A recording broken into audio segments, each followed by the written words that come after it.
everybody, and welcome to episode 46 of Women in Confidence. This week, I'm joined by Ryane, LeCesne, and I'm just going to do a really short introduction because actually I think Ryane can probably introduce herself, but let me just talk you through a few things and the reason why she is on Women in Confidence.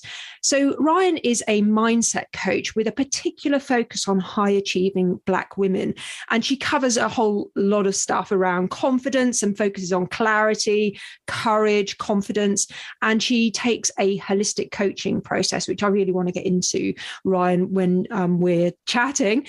And she overcomes perfection. And another thing I really want to talk about is the confidence killers and how you help your clients overcome some of these confidence killers. But I want to start by reading you a quote, which is on your website. It's a testimonial from one of your very happy clients. And she says, working with Ryane really helped me to clarify a path, a way forward, discover my voice, and give me permission to imagine different possibilities for myself. And this lady called Tiona, she had $100,000 salary increase. And she says at the end, and it's a beautiful statement, she says, was it worth it? Heck yeah. And I love that. And so just that statement alone, I had to have you on the show, Ryane. So welcome to Women in Confidence. Yeah. Thank you, Vanessa. Thank you. And thank you to your listening audience. I think I'm going to re-record that intro and play it at 5 a.m. when I wake up, because that felt like the best cheerleading, affirmative introduction. Thank you for that very, very, very warm welcome. I really, really appreciate you and your enthusiasm having me on your show. It's really great to be here and talking about this very important topic, women in confidence. Love it. Love it. Love it. Great. Well, let's start by asking you the question I always ask everybody. What does having confidence mean to you? Yeah, it's a really great question, because I think two things come up for me. One, sort of the meta of confidence, and then the maybe micro of confidence.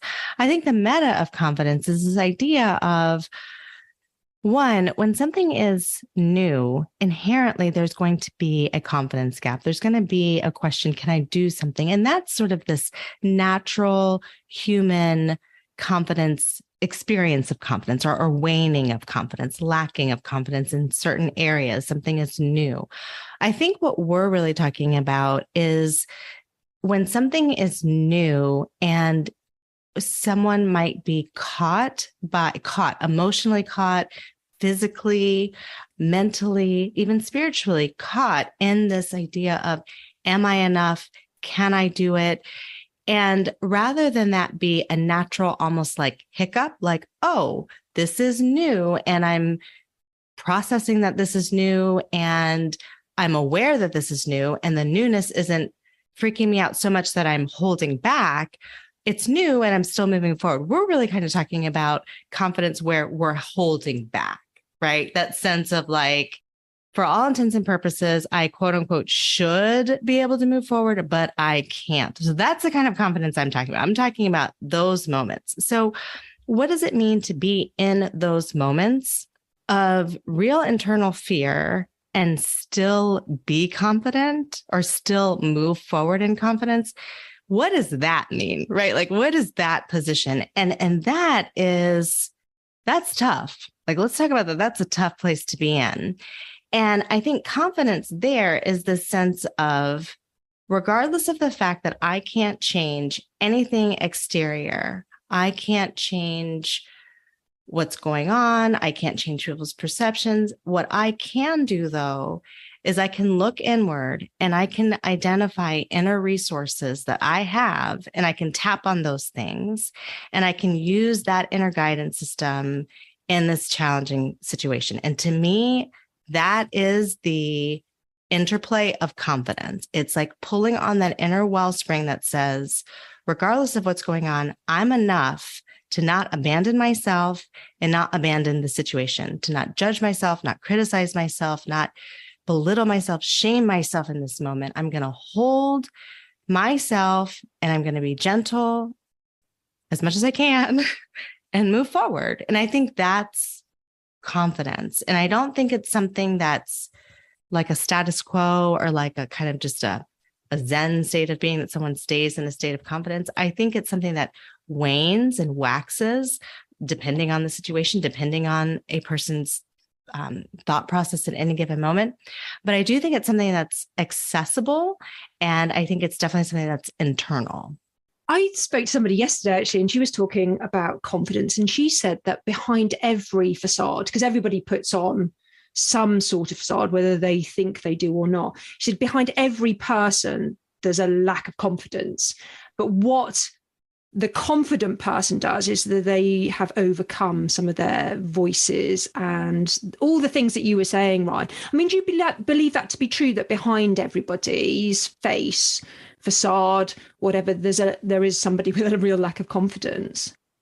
Absolutely, I do, because I think I love, one of the things I love about these conversations is the different ways that people talk about kind of the same thing, and every time we hear it, we're able to wrap our arms around it in a different kind of way and integrate it and ingest it in a different kind of way. And I love this idea behind the facade, because that really is the idea that I was honing in on is we're all human. We all have that human experience, whether we present as this idea of confident or we present as having a lack of confidence. What's happening internally is really, really the key. And it is about being able to process stimuli in a way that says, so I think it's a human thing. What the studies have shown us is that 80% of our thoughts are fear-based. That's regardless of who, what, when, where you are. That is sort of the human condition. And so if 80% of our thoughts are fear-based, then that means that we are frightened quite often. And so what we're really talking about is a frightened person being able to still move forward because of exactly what you said. They have formed habits, they have mindsets, they have perspectives that they also may have a nervous system that supports them translate the exterior world. And in that translation, it says things like, that's scary, but you still can do it. Wow, that's hard, but you've done it in the past. Or that's really, vague and unknown, but you've been through unknown experiences and you survived. And it might not be that simplistic, but there is some level of dialogue that's happening where a person's able to override the inherent or the almost even innate instinctual fear that's there, and they're able to keep going. There is a conversation that says, it's okay. Don't worry about that. All is well. And then they keep, they continue along with the momentum. Where confidence really becomes, I think, a sticking point is where there isn't that internal resiliency to be able to say, this may seem scary, and yet I can still continue on. It stays in the it seems scary phase. And so that's really, where I work with clients on that mindset piece and also managing their energy, their nervous system. It's really about helping them to create a greater inner resource toolbox so that they can translate that stimuli. And that's, what am I talking about stimuli? That could be, my goal is to have my voice heard more. I want to excel in my career, and I want people to know that I can contribute in meetings. And so I'm practicing raising my hand. Well, here's my goal. And now I'm in a meeting and I have all the stimuli coming at me. I've got all these eyes looking at me. I've got all of this energy happening. My nervous system is overwhelmed. I might have sweaty palms. My heart might be palpitating. I am having a fear-based response. And so I may notice that my thoughts are racing. And here's an opportunity to really kick on that confidence that we're talking about. And it is in those moments, in those real life micro moments, being able to catch ourselves and say, wait a minute, self. This line of thinking, believing, and behaving is not helping me. It is walking me into doubt and out of faith. right? It's out of faith that I can do this. I can handle myself. Of course I can raise my hand. Of course I can have my voice be heard. Of course I'm here for a reason. I was hired for a reason. I add value simply by breathing and being here. That's not the level of conversation that's probably happening in that person's mind. And so it's about really building that muscle of confidence and being able to use those inner resource tools in those micro moments and holding ourselves rather than abandoning ourselves in the fear. And with the 3 C's element of your work and this holistic, you talk about clarity, confidence, and courage. Are they separate or do they have to be combined? How do you approach the 3 C's? Yeah, that's a great question. Thank you for that. Because again, it helps me think like, how do I just define these? Are they the same? I really helps me think about that. So I will say that the way that I've positioned them, the way that I talk about them in my practice is that they're 3 distinct energies and they're 3 distinct steps. And the first step is really about clarity. It's about unlocking and claiming your brilliance. And I call a person's brilliance their natural core values, their interests, their passions. Oftentimes it's under-nurtured and undervalued by us, but this is our zone of genius. This is really where we are intended to spend our time and our energy. And so it's about getting clear and claiming that. So clarity has really 2 parts. One, it's about getting clear on what is holding you back. It's about getting clear on what's holding you back. It's also getting clear on what you want to create, because a lot of times our fear can suspend our dreams. It can suspend our believability. And so sometimes it might feel like I don't even really know what I want because fear is keeping me kind of silenced. So we've got to look at 2 things. 1, what's holding you back? And 2, what do you really want? We've got to speak that into life. And then the next step is about courage. Courage is reframing self-limiting beliefs. So courage is the ability to, there's a great reference actually that pulls on courage, and it is the book called The Courage to Be Disliked. And it is, the authors' names are escaping me at the moment. It is written by 2 Japanese philosophers who are Adlerian psychology or Adlerian philosophy. They're part of this Adlerian, they follow Adlerian psychology. The idea here is the courage to be disliked. So much of what we do and how we act in our lives is in response of wanting to be liked, wanting to be accepted, wanting to belong. It is a human need for belonging. And we do all kinds of contortions to belong. And a lot of contortions we really don't need to do that we assume we need to do to belong. I helped a client today reroute through a self-limiting belief that she had to do everything on her own. She didn't even realize that that was a core belief until she now, 6 months after really doing some very deep internal work, she's recognized, looking back, oh my goodness, I couldn't. I would tell myself, you can't pick up the phone and call that person. You're supposed to do this on your own. You're supposed to get this. You're supposed to know this already. You should already know this. It was taught by my family. You just go out there and do it. And she had to really laser in and realize that those self-limiting beliefs were no longer serving her.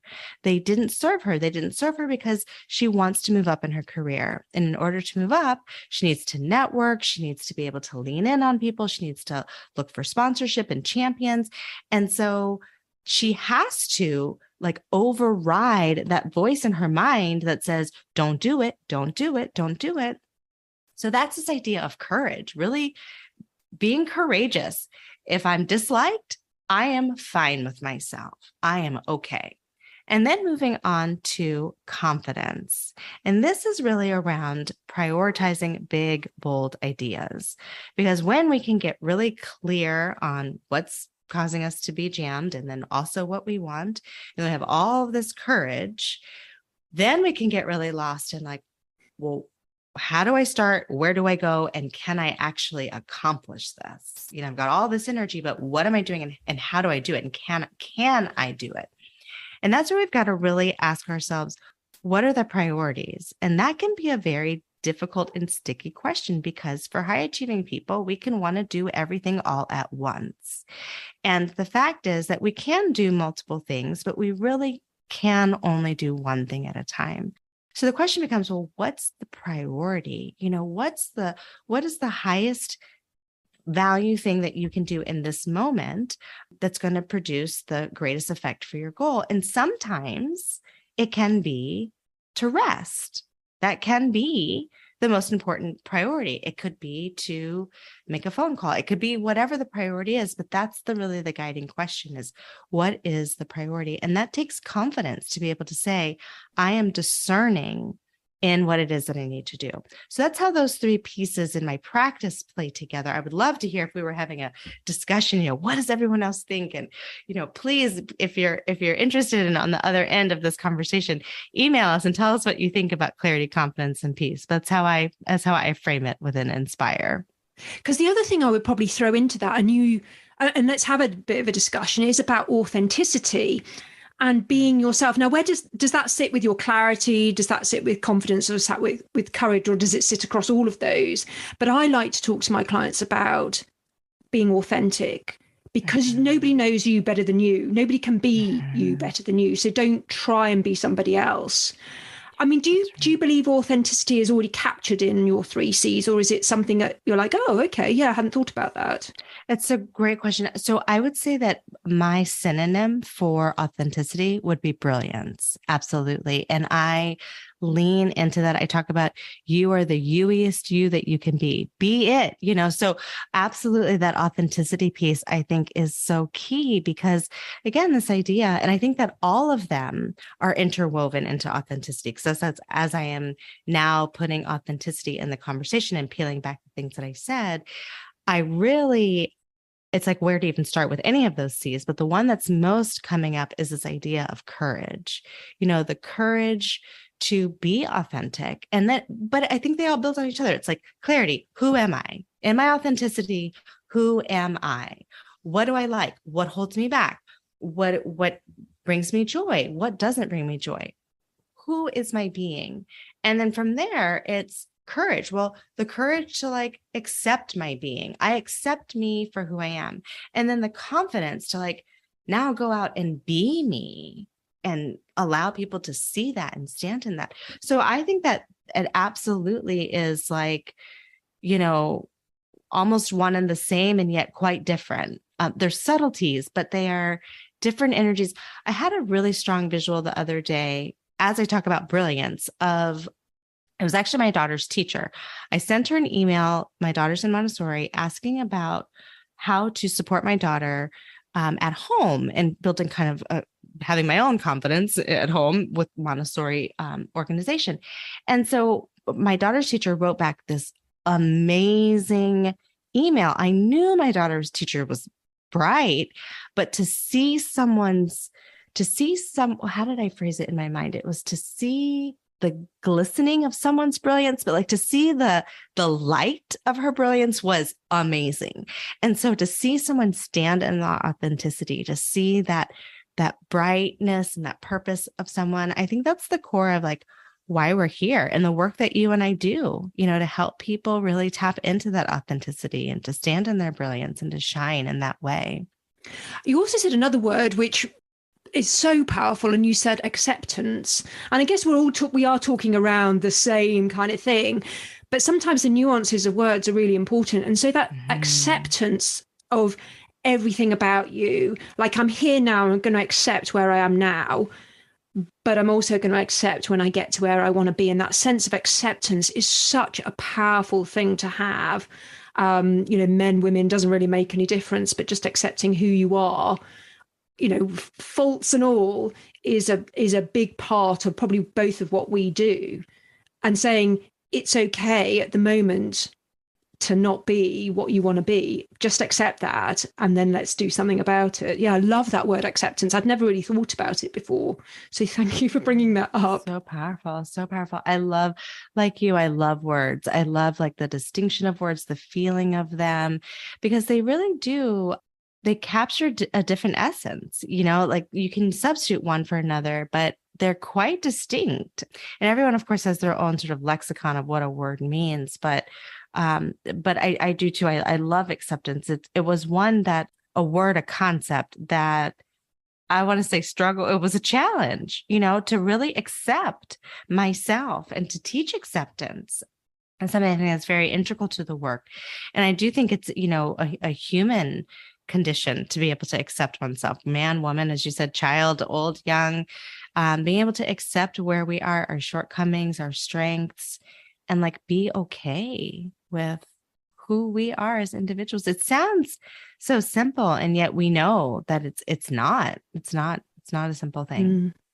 I'm going to talk about something that you focus on, and that's high achieving women, and particularly Black women. So I guess my first query is, why do high achieving women need mindset coaches? Surely they're all set. They haven't got a problem. So help me understand what's going on for high achieving women. Yeah, absolutely. So I think, okay, so I was asked one time, well, what is a high achieving woman? And I would have to say that I have to defer to each woman. It's a self-selected thing. Does someone define themselves as high achieving? I would say high achieving is far beyond, I don't even think it has anything to do with anyone's background, education. I think high achieving is really a person who, in this case, happens to be a woman, who has goals and has a vision and has a drive, has a sense of like, I know there's more, I want more. And it doesn't have to be like, again, we're talking about words where I think these are power words. Ambition, I think, is a power word. I think high achieving is a power word. I'm not seeing these words as ambitious. I'm trying to get over someone, like push someone down to leapfrog them, or I'm high achieving, so I'm necessarily working around the clock. But there's this drive that a person has, there's goals that they want to achieve. There's excitement behind it. Might be a lot of fear, and that's where I come in, but there's a pressing urgency or a need to create, to get something done, to get something out. It could be that somebody wants to volunteer at their school's library and they just really want to do it. It's something that's moving them. It's a passion. It's a passionate person. It's a person who wants more. That's what I would call high achieving. Now, where does the fear come in? It's that this person has this really, really, really big dream, and they're really committed to going after it. And yet, oh boy, that's a big, big mountain. And it's very, very scary.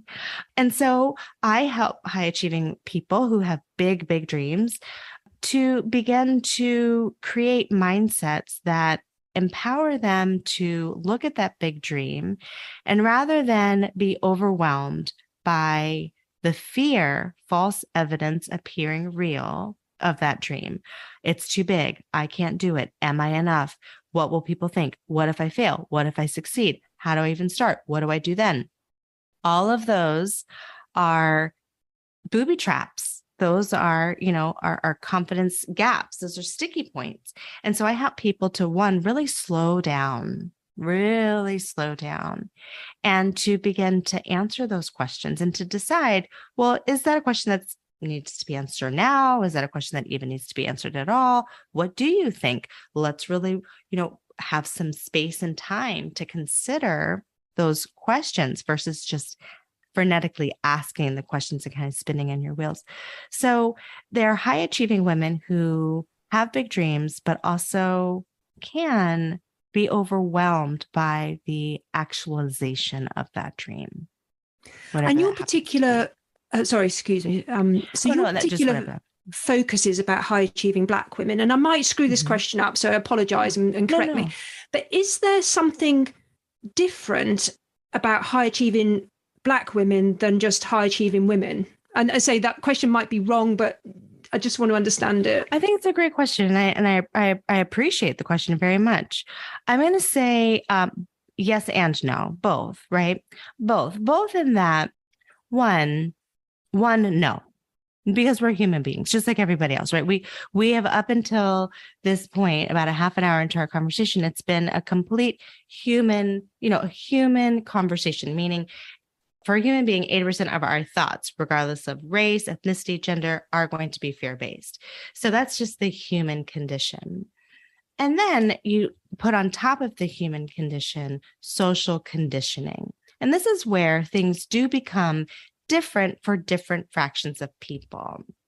And so how might a particular human experience be different for a Black woman where it might be different? And let's just say a high contrast, like a white male. So for instance, generally speaking, a Black woman makes 63% less than a white man for every dollar that we make. So just based on that alone, we're talking about, so for every dollar I make 63% less than a white male counterpart, which means my daughter gets 63% less accessibility. My home has 63% less exposure to anything else. So that's just a very one little micro difference. And so that in and of itself opens a whole host of different experiences, different backgrounds, different understandings, different contexts of who we are, what we're capable of doing, the different kinds of experiences that we've had. So it is quite different when you start looking at those micro experiences, and then you look at you look at the entire sort of fabric of history and what it looks like. And so you are talking about quite a different experience within a very similar human dynamic, So again, yes and no. From the micro, perhaps different. From the macro, maybe not so different. No, thank you for that, because actually you're right. We're all just humans at the end of the day, and we all have human experiences, and that 80% is fear-based. I didn't know that. And that is, oh my gosh, that answers so many of the questions in my head about myself personally, but also some of my clients. So thank you for that. But yeah, these micro, maybe iniquities, maybe a bit of history thrown in there. No, so thank you for that. I really appreciate it. And then you also talk about confidence killers. So I want to understand what shows up. I mean, we've probably talked around some of this, but what shows up for your clients? What are the biggest confidence killers that you see? Yeah, I see three. I see three main ones. I see imposter syndrome. I see perfectionism. And I see something that I have coined, like I have just titled Distractionism. I see that in my practice a lot. And I see that really as a trifecta, and I'll go through each.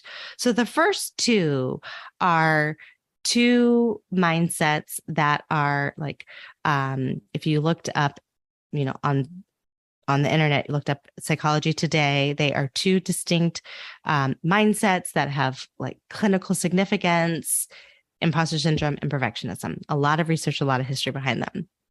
So I'll talk about what each of them are very quickly. Imposter syndrome, generally speaking, is this idea that regardless of what my resume, my background, my experience says, I feel I have a deep-seated fear that I'm going to be called out, that I am not enough to be here. I am an imposter. Someone's going to know that somehow my file got through and I'm not really supposed to be here. So I have this deep-seated feeling of like wanting to hide and kind of duck and weave, not be caught, not knowing something, feel like an imposter. Perfectionism, by the title, someone might immediately say, well, I can't be a perfectionist because nothing I do is perfect, or I don't need all of my pencils lined up in a row. Well, that's actually not perfectionism. Perfectionism is a mindset where someone gets caught in this pervasive loop that says, unless my idea, unless my product, unless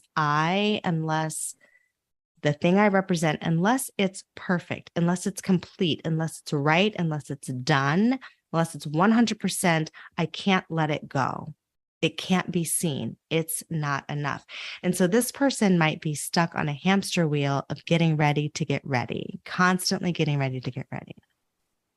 So those two are two that you can look up in Google and get a lot of information. There's a lot of books about, both of those distinctions. Now, I'm going to share with you a little bit of a science experiment that I'm actually going through. I don't know if we talked about this on our pre-recording call, but I have seen I will say this too, I am my own best client. Inspire's clients are me. I have learned how to navigate life having these three mindsets be the three mindsets that have kept me stuck in my own confidence gap. So I understand them both from an empathetic level and also from an authoritative level, helping people move through them myself. So distractionism. This is something that I very much have experienced, and it's twofold. It is one, the sense of, I find myself, this is like the underbelly of it. I might say something like, I just can't seem to make myself do the things that I know that I should be able to do the things consistently that I know will bring about the goals that I want. I can't seem to make it happen. The idea is it's the sense of like, small things can be like, I can't find my keys. I can't find my wallet. It's this kind of sense where there's a lot of marbles on the floor and you've got to pick them all up. And you know that you technically should be able to. You have all the skills, but you get lost over here in the right corner, picking up marbles, and somehow you cannot get to the other side. And then you go over to the other side and you pick up marbles, but you can't get to the ones on the right. And so there's this kind of back and forth distractibility. Well, I knew this to be true. And what winds up happening is somebody then does other things because it becomes so uncomfortable. Like when you own a business and you recognize, I keep being distracted from doing this thing over here. So I'm going to kind of like go over here to these other shiny objects. And the other thing over there just doesn't get done. So years and years and years go by, and I'm working on this for myself, and I'm working on this with my clients, and I'm having great progress within myself. Well, in the last 5 years, my family and I have moved 3 times. We've had a baby. We've endured the pandemic. And we've also been isolated for a long, long time because we had this last move in the last couple of weeks. So things have been very, very, very, very, very tense. And this summer, things got really, overwhelming for me. So much so that we moved one more time, moved a home. We purchased a home where we are now. And I was left again having the life that we have, which is a very dynamic life. And I couldn't find my keys over and over and over again because I no longer had a structure of where I used to put my keys. I no longer had it anymore. I can't find my shoes. And I'm literally running around noticing that my nervous system, like literally running around my house. Where are my things? Where are my things? And I'm noticing my nervous system is so overwhelmed. It's so overcharged. Something's not quite right. This distractionism thing is like really playing a game on me. I'm sensing it. And so I'm on a lot of lists, as I'm sure you are too, of like different people promoting different things. And across my email, I get an email that says ADHD coach does X, Y, and Z. And it's like a divine breadcrumb. Because as a child, I had been tested for short-term memory and some reading difficulties, which had all come to fruition. I'm 43, so this was in the 80s and 90s, but I never was tested for ADHD. And so here I am as an adult at 43 years old, and I'm wondering, is this the thing that is causing me so much strife? And this was in August when this took place. And so I did a really, really deep dive into what is ADHD. And I am in the midst of actually doing my own exploration with a psychiatrist and a psychologist. And I'm very open about this because I think this is so incredibly important. And I'm in the midst, so I don't have a diagnosis as of yet, but it'll be very interesting to see what comes out of it. But I will say that my psychiatrist, when she heard the 3 mindsets that I work with, she said, distractionism.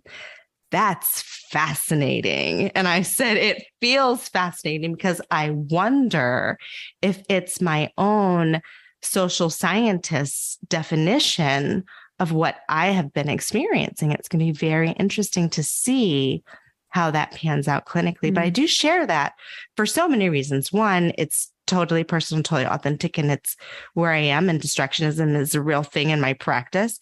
And 2, it's to say that, we can be our own best friends. No, as you said, nobody knows you like you know you. And I knew that all the work I've done, I am a very, very, very, very competent coach. I believe in this work. I do the work, and I do it. I'm successful in all the things. And there was still a piece that was not clicking. And I feel like I'm putting my finger on it. And so I say that to say for everyone else, we're all human beings. We're all, as adults, I don't think we advocate enough for continuing to grow and explore who we are. And so if anyone out there has questions about who they are, or like the things that they're going through, there are so many helpers in this world to help us really navigate our own lives. And so I really encourage people to, explore and to lean in on helpers, coaches, therapists, doctors, the list goes on and on, firefighter, policeman, whoever, all the helpers, but really lean in to those helpers. So those are the mindsets that I see.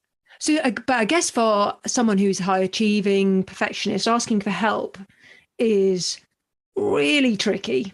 Like I accept I rarely ask for help because I'm like, I should be able to do this. I've read the books, I've watched the YouTube clips, I'm a bright woman. I should be able to do this. And asking for help is a sign of, oh, I'm not quite capable. And people might see this as a dent in my armor. But you must see that all the time with the women who come to you. It's like, I can't ask for help because that makes me vulnerable. Such a good point. You know what? I really, because I have that for myself too. That's something that particularly at the beginning of my coaching journey, and my business journey, I really struggled with that. How do you ask for help? I never had a mentor, because how do you approach someone and say, will you be my mentor? Isn't that just a clear sign that says, I don't know what I'm doing and I need help? Like who that sounds like great advice, but who does that? And how could I possibly do it? So I totally understand what you mean. And one of the things that I share with my clients and I share with myself is, and I list these people, Michelle Obama, Beyonce, Serena Williams. These people have coaches. None of these brilliant, amazing women at the top of their game have gotten to where they are solo or in a vacuum or in a silo. They all have coaches. They all have teams of people. People have made millions of dollars being a member of their team, not even the principal, but members of their team. So if these women can lean into their teams and be at the top of their game, somebody with a dream like mine can certainly lean into coaches, can lean into mentors, lean into a network and a peer system. No one is above support. In fact, I think it's socially, and it'd be so interesting to do like a cross section of different cultures and the belief around accessing help, how are we culturally conditioned to not ask for help? Because that cultural conditioning is very powerful. And I think that we are really taught to not ask for help, which is completely counter to really how human beings are designed, which is to be collaborative and to be supportive. And I think that that's really where we really find our greatest engagements. So you mentioned 3 incredible women, Michelle Obama, Serena Williams, and Beyonce. If you could coach anybody, famous or not famous, who would you go for? Oh, that's a good question. Who would I coach? Oh my gosh. Because we all know when nobody's perfect and nobody's the final thing. So somebody needs you. Who would you go for? Who would that be?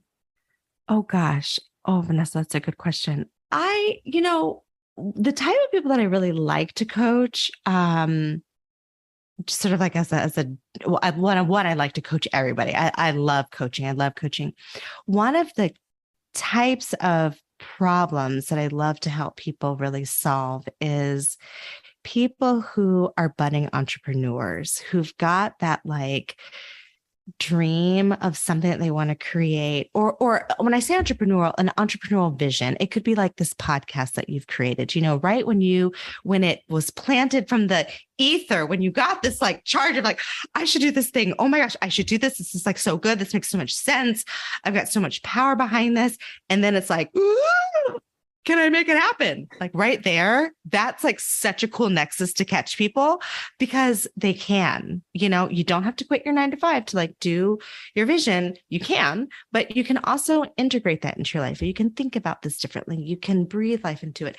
And there's so many ideas, so many wonderful ideas that are in notebooks and in the graveyard and, in shoeboxes that could be brought out and could solve so many problems.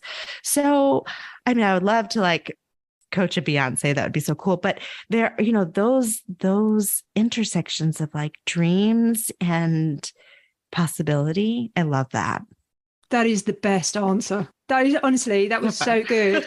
It was so good. Yeah, thank you for that. So Ryane, how can people find you, understand a bit more about you and just get to know the work and maybe even, work with you, which would be incredible? Yeah, absolutely. So I'm going to give 3 really quick resources. One is I have a free quiz that gives, it's not a diagnostic tool by any means, I have to say that, but it's like a 17 magazine kind of quiz, Cosmopolitan, that's going to give you a little snippet of whether one of those 3 mindsets, which one, based on the way you answer the questions, imposter syndrome, perfectionism, or distractionism, may be your number one confidence killer. So you can find that on my website at www.inspirebrandconsulting.com. There's a button there that says, take the quiz. You can't miss it. Also on that website, if someone feels so inclined, like what Ryane is saying, I just really want to talk about this and talk this through, I offer a complimentary discovery call, which is free to anyone who would like to take advantage of that. We'll talk about where you are, what's holding you back, and how coaching support can help you. And then, of course, I'm on Instagram and LinkedIn, on the social media sites, YouTube, to just stay in conversation. Well, thank you, Ryane, so much for being on the show and sharing everything. I've actually been taking some notes throughout this for my own knowledge. You've expanded some of my own understanding around confidence and some of the data, which I'll probably talk about in the next podcast. In the next podcast, I'll be quoting you back. But so thank you so much for being on the show, and I'll put all your contact details in the show notes so anybody can reach you. And I do implore my audience to go in and reach out to Ryane because she's incredible. So thank you. Absolutely. Absolutely. I'm so excited to be here. Thank you, Vanessa. And thank you to your listening audience. It's incredible. Oh my gosh, wasn't Ryane good? So good. Look, before I say a final goodbye to this episode, I've got a request for you. My gorgeous Women in Confidence listeners, please rate, review, and share widely so that many more women can find us. Have a beautiful day.